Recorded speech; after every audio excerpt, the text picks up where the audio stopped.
சேலத்தில் நடைபெற்ற அதிமுக நிர்வாகிகள் ஆலோசனை கூட்டத்தில் கலந்து கொண்ட பொதுச் செயலர் எடப்பாடி கே பழனிசாமி கட்சியை விட்டுச் சென்றவர்களை பற்றி கவலைப்பட தேவையில்லை என தொண்டர்கள் முன் உரையாற்றியுள்ளார்.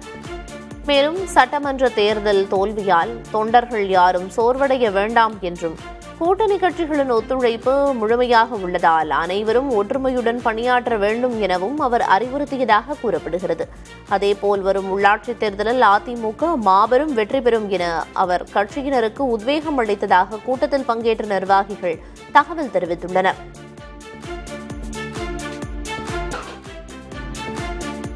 விருதுநகர் மாவட்டம் அருப்புக்கோட்டை கூட்டுறவு நியாய விலைக் கடையில் தமிழக வெற்றிக் கழக நகரச் செயலர் தாமரை செல்வன் மற்றும் நிர்வாகிகள் ரீல்ஸ் வீடியோ எடுத்து வெளியிட்டது சர்ச்சையை ஏற்படுத்தியுள்ளது. முதல்வரின் புகைப்படம் மாட்டிய தாவேக நிர்வாகிகள் கடை ஊழியர்களுக்கு சால்வை அணிவித்து ரீல்ஸ் வெளியிட்டுள்ளனர். அரசு வளாகத்தில் அரசியல் கட்சி நிர்வாகிகள் இவ்வாறு செயல்பட்டது பேசுபொருளாகியுள்ளது.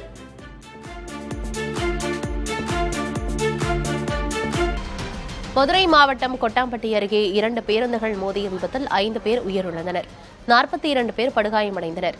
ஆம்னி பேருந்து கட்டுப்பாட்டை இழந்து எதிர் சாலையில் வந்த அரசு பேருந்து மற்றும் பயணிகள் நிழற்குடை மீது மோதி விபத்துக்குள்ளானது. இந்த கோர விபத்தில் நடத்துனர் உட்பட 5 பேர் நிகழ்விடத்திலேயே உயிரிழந்தனர். படுகாயமடைந்தவர்கள் மருத்துவமனையில் அனுமதிக்கப்பட்டுள்ளனர். கொட்டாம்பட்டி பகுதியில் அடிக்கடி பேருந்துகள் விபத்துக்குள்ளாவதால் முன்னெச்சரிக்கை நடவடிக்கை எடுக்க வேண்டும் என அப்பகுதியினர் வலியுறுத்துகின்றனர்.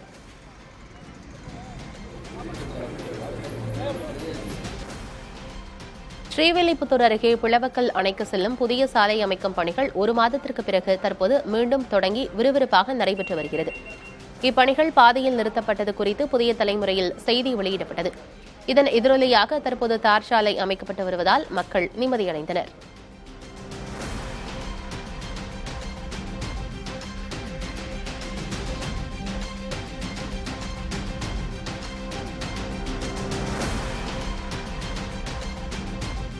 ஒட்டன்சத்திரம் காய்கறி மார்க்கெட்டில் வரத்து குறைவால் பீட்ரூட் மற்றும் சுரைக்காய் விலை அதிகரித்துள்ளது. அதே நேரத்தில் வரத்து அதிகம் காரணமாக வெண்டைக்காய் மற்றும் தக்காளி விலை குறைந்துள்ளது. 30 ரூபாய்க்கு விற்ற 1 கிலோ தக்காளி தற்போது 14 ரூபாயாக சரிந்துள்ளது. அதேபோல 1 கிலோ வெண்டைக்காய் 14 ரூபாய்க்கு விற்கப்படுகிறது.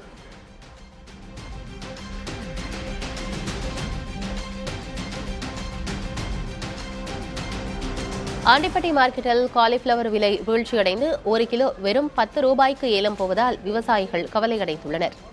வரத்து அதிகரிப்பு மற்றும் முகூர்த்த நாட்கள் இல்லாததால் கடந்த வாரம் 40 ரூபாய்க்கு விற்ற காலிஃபிளவர் விலை சரிந்துள்ள நிலையில் அறுவடை கூலி கூட கிடைக்கவில்லை என விவசாயிகள் வேதனை தெரிவிக்கின்றனர்.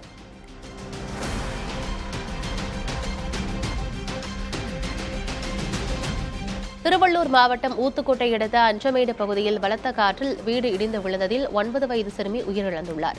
கடந்த திங்கட்கிழமை வீசிய பலத்த காற்றினால் சிமெண்ட் ஓடுகள் வேய்ந்த வீடு இடிந்து விழுந்தது. இந்த விபத்தின் இடிபாடுகளில் சிக்கி பலத்த காயமடைந்த 9 வயது சிறுமி யாஷிகா சென்னை எழும்பூர் குழந்தைகள் நல மருத்துவமனையில் தீவிர சிகிச்சை பிரிவில் அனுமதிக்கப்பட்டிருந்தார். இந்நிலையில் சிகிச்சை பலனின்றி சிறுமி யாஷிகா உயிரிழந்தார். ஆண்டிப்பட்டியில் உள்ள சந்தைப்பேட்டையில் நடைபெற்ற வாராந்திர ஆட்டுச்சந்தை களை கட்டிய நிலையில் ஒரே நாளில் 1 கோடி ரூபாய்க்கு மேல் ஆடுகள் விற்பனையாகின. ஆடி மாதம் பிறக்க உள்ளதால் கோயில் திருவிழாக்களுக்காக கிடாய் மற்றும் இறைச்சி ஆடுகளை மதுரை, திண்டுக்கல் வியாபாரிகள் போட்டி போட்டு வாங்கிச் சென்றனர். இதனால் 25 கிலோ எடை கொண்ட கிடாய் 20,000 ரூபாய் வரை விற்பனையானது.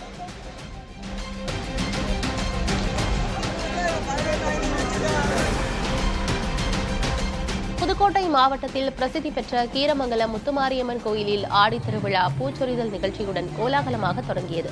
விழாவையொட்டி அப்பகுதியைச் சேர்ந்த திரளான பெண்கள் தங்களது தலையில் பூத்தட்டுகளை சுமந்து கொண்டு மேளதாளங்கள் முழங்க வானவேடிக்கையுடன் ஊர்வலமாக சென்றனர்.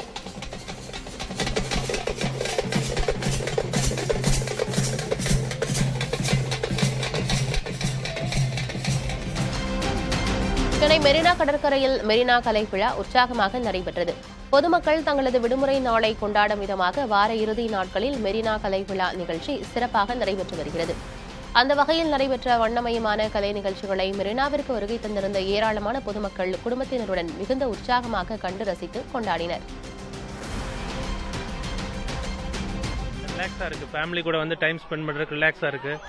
ஏன்னா இருக்கிற சம்மரே இன்னும் கண்டினியூ ஆகிட்டு இருக்கிற மாதிரி இருக்குது. இந்த மாதிரி ஈவெண்ட்ஸ் இருந்தால் ரொம்ப வீக்கெண்ட்ஸில் ரொம்ப நல்லாயிருக்கும். ஹாப்பியாக இருந்துச்சு. அம்பத்தூர்லேருந்து வந்தோம், ரொம்ப ஹாப்பியாக இருந்துச்சு. நல்லா பண்ணாங்க. நாங்கள் வாரமும் எப்பயுமே வர்றது தான். நல்லா ஹாப்பியாக இருந்துச்சு. தமிழக பள்ளிகளில் பணியாற்றும் உடற்கல்வி ஆசிரியர்களுக்கு பல ஆண்டு கோரிக்கைக்கு பிறகு உடற்கல்வி பாடப்பயிற்சி கையேடு தற்போது வழங்கப்பட உள்ளது. 6ஆம் வகுப்பு முதல் 12ஆம் வகுப்பு வரை உள்ள ஆசிரியர்களுக்கான இந்த புத்தகம் அச்சிடப்பட்டு தயாராக உள்ளது. இந்த அறிவிப்பால் உடற்கல்வி ஆசிரியர்கள் மகிழ்ச்சியடைந்துள்ள நிலையில் மாணவர்களுக்கும் உடற்கல்வி பாட புத்தகம் வழங்க வேண்டும் என்ற கோரிக்கையும் எழுந்துள்ளது.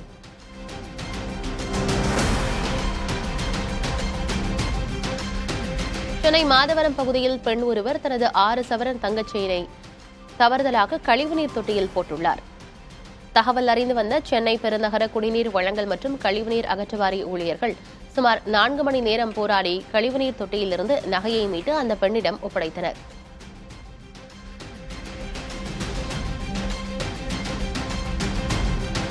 கோவையில் ஆம்புலன்ஸ் வாகனம் மூலம் கஞ்சா கடத்திய இருவரை காவல்துறையினர் அதிரடியாக கைது செய்தனர். பீளமேட்டைச் சேர்ந்த மணிகண்டன் மற்றும் ஆம்புலன்ஸ் ஓட்டுநர் வீரசின்னமருது ஆகிய இருவரை கைது செய்த காவல்துறையினர் அவர்களிடமிருந்த 21 கிலோ கஞ்சாவை பறிமுதல் செய்தனர். சோதனைச் சாவடிகளில் தப்பிக்க ஆம்புலன்ஸை பயன்படுத்தி ஆந்திராவிலிருந்து கஞ்சா கடத்தி வந்து கோவையில் விற்றது விசாரணையில் தெரியவந்துள்ளது. இவர்களது பின்னணி குறித்து காவல்துறையினர் விசாரித்து வருகின்றனர்.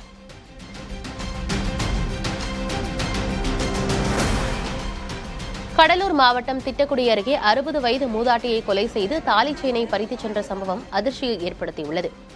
ஆலம்பாடி கிராமத்தைச் சேர்ந்த மணியம்மாள் என்ற மூதாட்டி வீட்டின் பின்புறம் விவசாய பணியில் ஈடுபட்ட போது அடையாளம் தெரியாத நபர்கள் அவரை கொலை செய்துவிட்டு 5 சவரன் தங்கச்சங்கிலியை பறித்துச் சென்றதாக கூறப்படுகிறது.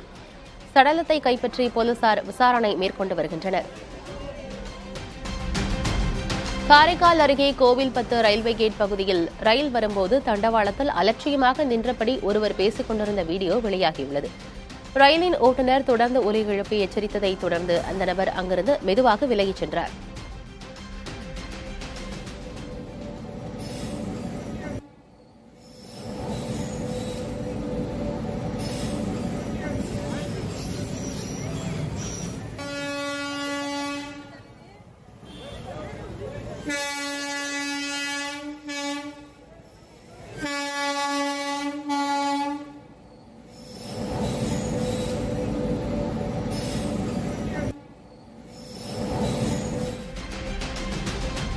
காரைக்குடியில் 2 மாத பெண் குழந்தையை விட்டது தொடர்பாக குழந்தையின் தாய் உட்பட 4 பேர் கைது செய்யப்பட்டனர். லட்சுமி என்பவருக்கு 4ஆவதாகவும் பெண் குழந்தை பிறந்த நிலையில் அதனை ராமநாதபுரத்தைச் சேர்ந்த ஜெமிமா பேகம் என்பவரிடம் கொடுத்துள்ளார். மறுநாள் மனம் மாறிய தாய் குழந்தையை திரும்ப கேட்டும் அவர்கள் தராததால் காவல்துறையில் புகார் கொடுத்தார். இதையடுத்து குழந்தை மீட்கப்பட்ட நிலையில் 4 பேர் கைது செய்யப்பட்டு பின்னர் பிணையில் விடுவிக்கப்பட்டனர்.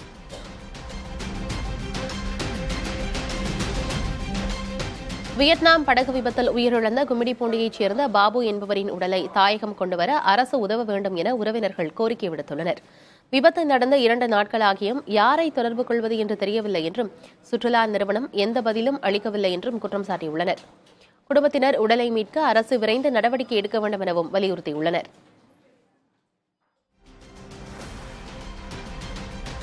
சென்னை அம்பத்தூரில் தவறான சிகிச்சையால் 5 வயது குழந்தை உயிரிழந்ததாக கூறப்படும் விவகாரத்தில் 8 மாதங்களுக்கு பிறகு குழந்தையின் உடல் தோண்டி எடுக்கப்பட்டு பிரேத பரிசோதனை செய்யப்பட உள்ளது. கடந்த டிசம்பர் மாதம் தனியார் மருத்துவமனையில் அனுமதிக்கப்பட்ட குழந்தை அலட்சியத்தால் உயிரிழந்ததாக பெற்றோர் புகார் கொடுத்திருந்தனர். அதன் அடிப்படையில் குழந்தையின் உடலை பிரேத பரிசோதனை செய்ய உத்தரவிடப்பட்டுள்ளது. கேஸ் கொடுத்துருக்கோம், டிஎம்எஸ்லையும் கேஸ் கொடுத்துருக்கோம். அவங்க ப்ரூவ் பண்ணிட்டாங்க குழந்தை மேல அவங்க கொடுத்த இன்ஜெக்ஷன் தான் தப்புன்றது அவங்க ப்ரூவ் பண்ணிட்டாங்க. போலீஸ் ஸ்டேஷன்ல எஃப்ஐஆர் போட்டிருக்கோம். இன்னொரு குழந்தைக்கு அது நடக்கக்கூடாது. நாங்க அது பண்ணிட்டோம்னா அவங்க வெளியே வரமாட்டாங்க. எங்களுக்கு நடந்த மாதிரி இன்னொரு குழந்தைக்கு நடக்கக்கூடாது. அதுதான் எங்களோட. தூத்துக்குடி மாவட்டம் புதுக்கோட்டை அருகே மரக்கிளையை விட்டுச் சென்ற தொழிலாளி மரத்திலிருந்து விழுந்து சிகிச்சை பலனின்றி உயிரிழந்தார். சிறுபாடு கிராமத்தைச் சேர்ந்த சுடதைமணியை மரம் வெட்டுவதற்காக மின்வாரிய அதிகாரிகள் அழைத்து சென்றதாக கூறப்படுகிறது. அவர் கிளையை வெட்டிக் கொண்டிருந்த போது மின்வாரிய அதிகாரிகள் கீழிருந்து கயிறு மூலமாக கிளையை இழுத்ததாகவும் அப்போது சுடலைமணி கீழே விழுந்து பலத்த காயமடைந்ததாகவும் கூறப்படுகிறது. கடந்த திங்கட்கிழமை இந்த சம்பவம் நடைபெற்ற நிலையில் சிகிச்சை பலனின்றி சுடலைமணி உயிரிழந்தார். அவரது மனைவி அளித்த புகாரை தொடர்ந்து புதுக்கோட்டை மின்வாரிய அதிகாரிகளிடம் காவல்துறையினர் விசாரித்து வருகின்றனர். இதற்கிடையே உரிய இழப்பீடு கோரியும் தொகுதி அமைச்சர் நேரில் வராததை கண்டித்தும் பொதுமக்கள் வாக்குவாதம் செய்தனர். அவர்களுடன் காவல்துறையினர் பேச்சுவார்த்தை நடத்தினர். சிவகங்கை இந்திரா நகர் ரயில்வே கேட் அருகே மலேசியாவுக்கு கடத்த முயன்ற 15 கோடி ரூபாய் மதிப்பிலான 3 கிலோ மெத்தாம்பெட்டமைன் போதைப் பொருள் பறிமுதல் செய்யப்பட்டது. இது தொடர்பாக சர்வதேச கடத்தல் வலையமைப்பில் குருவிகள் ஆக செயல்பட்ட இளையான்குடி, சென்னையைச் சேர்ந்த மற்றும் திருச்சியைச் சேர்ந்த 4 பேரை காவல்துறையினர் கைது செய்துள்ளனர். அவர்களது பின்னணி குறித்து தீவிர விசாரணை நடத்தி வருகின்றனர். இந்தியாவில் பட்டாசு வணிகத்தின் 100ஆண்டு விழாவையொட்டி சென்னை தீவுத்திடலில் நடைபெற்ற பிரம்மாண்ட வானவேடிக்கை நிகழ்ச்சியை ஏராளமான பொதுமக்கள் கண்டு ரசித்தனர். தமிழ்நாடு பட்டாசு வணிகர்கள் கூட்டமைப்பு சார்பில் நடைபெற்ற இந்த நிகழ்ச்சியில் 500க்கும் மேற்பட்ட பட்டாசுகள் வெடித்து சுமார் 20 நிமிடங்கள் வானை வண்ணமயமாக்கின. சிவகாசியில் தயாரிக்கப்படும் பட்டாசுகளின் தரத்தை வெளிப்படுத்தும் வகையில் இந்த நிகழ்ச்சி ஏற்பாடு செய்யப்பட்டதாக கூட்டமைப்பின் தலைவர் ராஜா சந்திரசேகர் தெரிவித்தார்.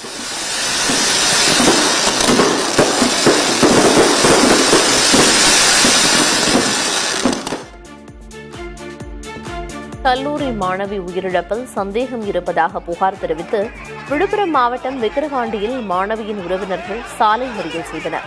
விக்கிரவாண்டி பகுதியைச் சேர்ந்த கல்லூரி மாணவி கோவை வேளாண் பல்கலைக்கழக விடுதியில் தங்கி படித்து வந்துள்ளார்.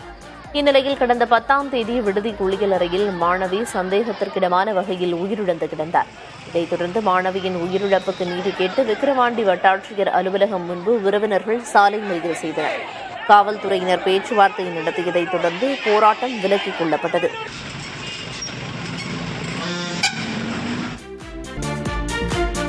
நாமக்கல்லில் நடைபெற்ற தேசிய முட்டை ஒருங்கிணைப்பு குழு கூட்டத்தில் முட்டையின் பண்ணை கொள்முதல் விலை 5 காசுகள் உயர்த்தப்பட்டு ₹6.65 நிர்ணயிக்கப்பட்டுள்ளது. இதன் மூலம் கோழிப்பண்ணை வரலாற்றில் இல்லாத புதிய உச்ச விலையை முட்டை எட்டியுள்ளது. முன்னதாக ₹6.60 இருந்த விலை தொடர்ந்து 3வது நாளாக உயர்ந்து ₹6.65 அதிகரித்துள்ளது. முட்டை விற்பனை மற்றும் தேவை அதிகரித்திருப்பதால் விலை தொடர்ந்து உயர்ந்து வருவதாகவும் விரைவில் ₹7 எட்டும் வாய்ப்பு உள்ளதாகவும் பண்ணையாளர்கள் தெரிவிக்கின்றனர். காஞ்சிபுரம் ஏகாம்பரநாதர் கோயிலில் புதிதாக உருவாக்கப்பட்ட தங்கத்தேரின் முதல் வீதி உலா உற்சவம் கோலாகலமாக நடைபெற்றது. காஞ்சி சங்கராச்சாரியர்கள், இந்து சமய அறநிலையத்துறை அமைச்சர் ரமேஷ், வெளிநாடு வாழ் தமிழர் நலத்துறை அமைச்சர் தென்னரசு, வனத்துறை அமைச்சர் ரஞ்சித்குமார் ஆகியோர் வடம் பிடித்து இழுத்து தேரோட்டத்தை தொடக்கி வைத்தனர். 30 கோடி ரூபாய் மதிப்பில் 22 கிலோ 306 கிராம் தங்கமுலாம் பூசி தகடுகளால் உருவாக்கப்பட்ட தங்கத்தேரில் ஏகாம்பரநாதர் மற்றும் ஏலவார் குழலி அம்மன் எழுந்தருள செய்யப்பட்டனர். 108 தவில் நாதஸ்வர கலைஞர்கள் இசை முழங்க பல்லாயிரக்கணக்கான பக்தர்கள் வடம் பிடித்து இழுத்துச் சென்ற தங்கத்தேர் காஞ்சிபுரத்தின் 4 லட்ச வீதிகள் வழியாக வீதி உலா வந்தது.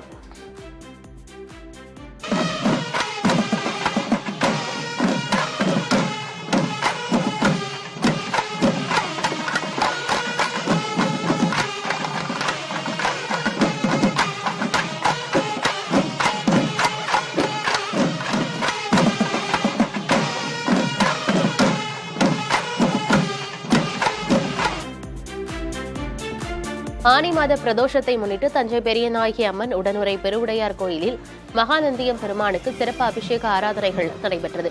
நிறுவிய பொடி, மஞ்சள், சந்தனம், பால், தயிர் உள்ளிட்டவற்றால் மகாநந்தியம் பெருமானுக்கு சிறப்பு அபிஷேகம் நடந்தது.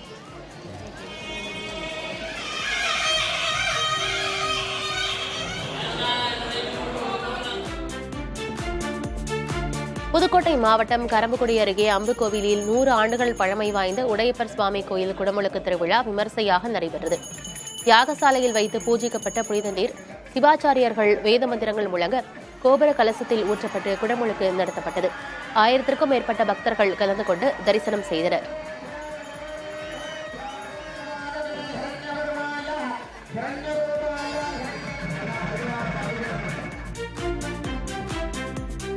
மயிலாடுதுறை அருகே ஆணை மேலகரத்தில் உள்ள தில்லை காளியம்மன் கோயில் குடமுழுக்கு விமர்சையாக நடைபெற்றது. யாகசாலை பூஜைகள் நிறைவடைந்ததைத் தொடர்ந்து பூஜிக்கப்பட்ட புனித நீர் கோபுர கலசத்தில் ஊற்றப்பட்டது. இந்த திருவிழாவில் திரளான பக்தர்கள் கலந்து கொண்டு தில்லை காளியம்மனை தரிசனம் செய்தனர்.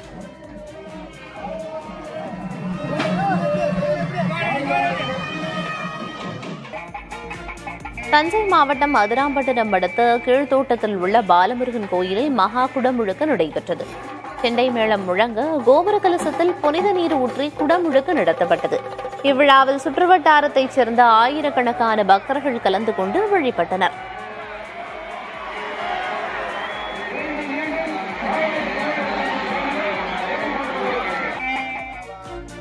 தருமபுரி மாவட்டம் அரூர் மேல்பட்சாப்பேட்டையில் சக்தி விநாயகர் கோயில் கும்பாபிஷேகத்தை முன்னிட்டு முளைப்பாரி ஊர்வலம் நடைபெற்றது. இதையொட்டி மேட்டுப்பட்டி மாரியம்மன் கோயிலிலிருந்து பெண்கள் முளைப்பாரியுடன் ஊர்வலமாக சக்தி விநாயகர் கோயிலுக்கு வந்தனர். பின்னர் முளைப்பாரிக்கு சிறப்பு பூஜை நடைபெற்றது.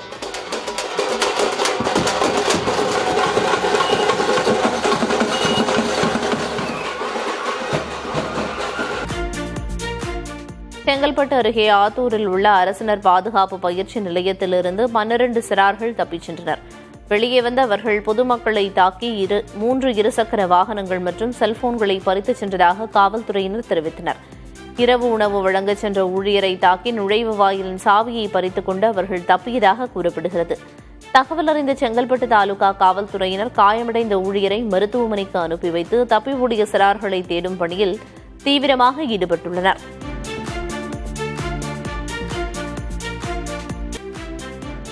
காவிரியின் குறுக்கே மேகதாதுவில் கர்நாடக அரசு அணை கட்டுவதை தடுக்க கோரி தஞ்சையில் கம்யூனிஸ்ட் கட்சி மக்கள் சார்பில் பறையிசையடித்து நூதன ஆர்ப்பாட்டத்தில் ஈடுபட்டனர். தஞ்சை தலைமை தபால் நிலையம் அருகே நடைபெற்ற ஆர்ப்பாட்டத்தில் விவசாயிகளின் பயிர்க்கடன்களை முழுமையாக தள்ளுபடி செய்யவும் வலியுறுத்தினர்.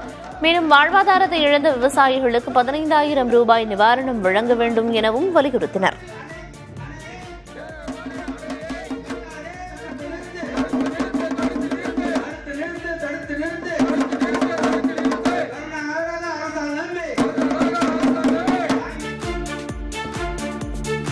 கரூர் ரெட்டிப்பாளையத்தில் பேருந்து கூண்டு கட்டும் நிறுவனத்தில் பயங்கர தீ விபத்து ஏற்பட்டது. இதில் 75 லட்சம் ரூபாய் மதிப்புள்ள 3 பேருந்துகளும் 200க்கும் மேற்பட்ட குஷன் சீட்டுகளும் எரிந்து நாசமாகின.